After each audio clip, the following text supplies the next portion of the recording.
Hello and welcome. My name is Peter, and on today's episode of Adapted Lenses on the Fuji GFX, I will be showing you the Hasselblad, Carl Zeiss Telephoto, 250mm f5.6 lens, and later in the video I will be using it with the Mutar, 2x teleconverter. The adapter I am using for today's lens is the Fotodiox, Hasselblad to GFX tilt shift adapter, and all shots taken are on full GFX sensor mode. For today's test, we were forced inside again, because of the extremely cold weather. I had to stop this test multiple times waiting for the strong winds to die down. They knocked the tree around so much that it was impossible to get in focus. The manual focus ring turned smoothly, with a long focus throw of 270 degrees. Like I said earlier, focusing the shot was made very difficult by the strong winds. A brief calm in the wind, and we have our first image. The lens was wide open, set to ISO 100, and a shutter speed of 1/500th of a second. Like every Hasselblad lens that I've looked at before, this one has no problem covering the GFX sensor.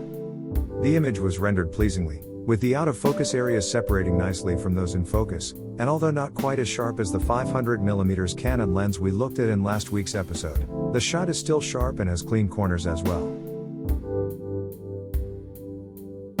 For this second shot, I had the lens stopped down to f8, and bumped the ISO to 400, wanting to maintain visual consistency with the first image, while sticking with the same quick shutter speed.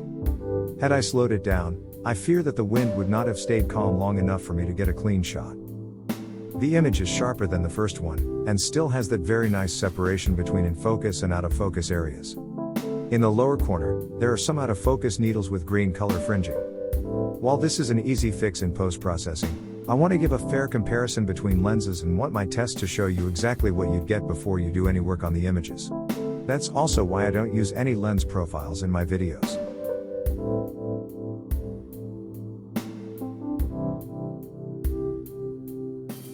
By the time I was taking this third photo with a far focus distance, the lighting conditions had changed. Instead of changing the lens settings away from f8 and ISO 400, I chose to focus on something that wouldn't move in the wind, and slowed down my shutter speed to 1/400th of a second to let in more light. I switched to 2-second self-timer mode, and we have our third picture. The image looks very nice. The chimney has lots of sharp details, and a cool pop effect. I really like the way Carl Zeiss lenses render images. In the corners there is color fringing, easy to fix on the computer, but you must be aware of it. Let's move on to the second part of this showcase with the Mutar, 2x teleconverter. It is important to note, when using a lens with this teleconverter, you double your focal length, but reduce the relative aperture set on the lens by 2 f-stops. I use a lens support because I don't want all of the weight from the adapter, teleconverter, and lens to be held up by only the camera's lens mount. Focusing on the same branch as before, I had the lens wide open, the ISO at 400, and the shutter speed set to 1/400th of a second. I used the self-timer and we have our first shot. I zoom in on the focus area, and can see some image degradation, but after post-processing I would be able to make a print of 25 inches or over 60 centimeters. I think that with a combination of this lens, teleconverter, and some post-processing you can take some very detailed landscape shots, well worth printing.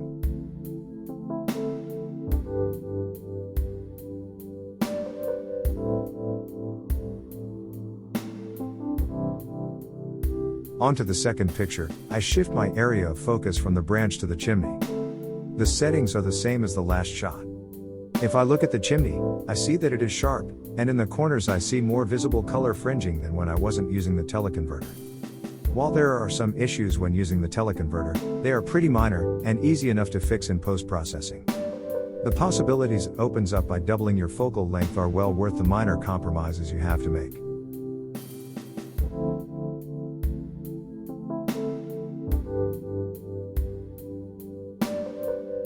Next, I want to show you my lens support. It is made up of 3 parts, the quick release clamp for Arca Swiss, the vertical rail with end clamp, and the nodal slide with lens support, normally used on a gimbal.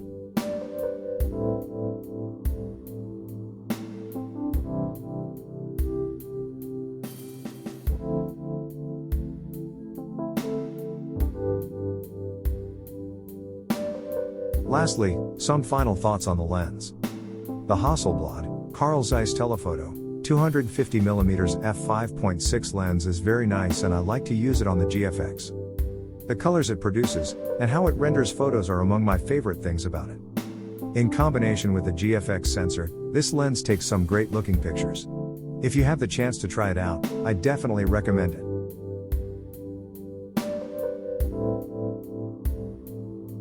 Hope you enjoyed this episode. Thanks for watching. I hope you have a great rest of your day, and to see you next time.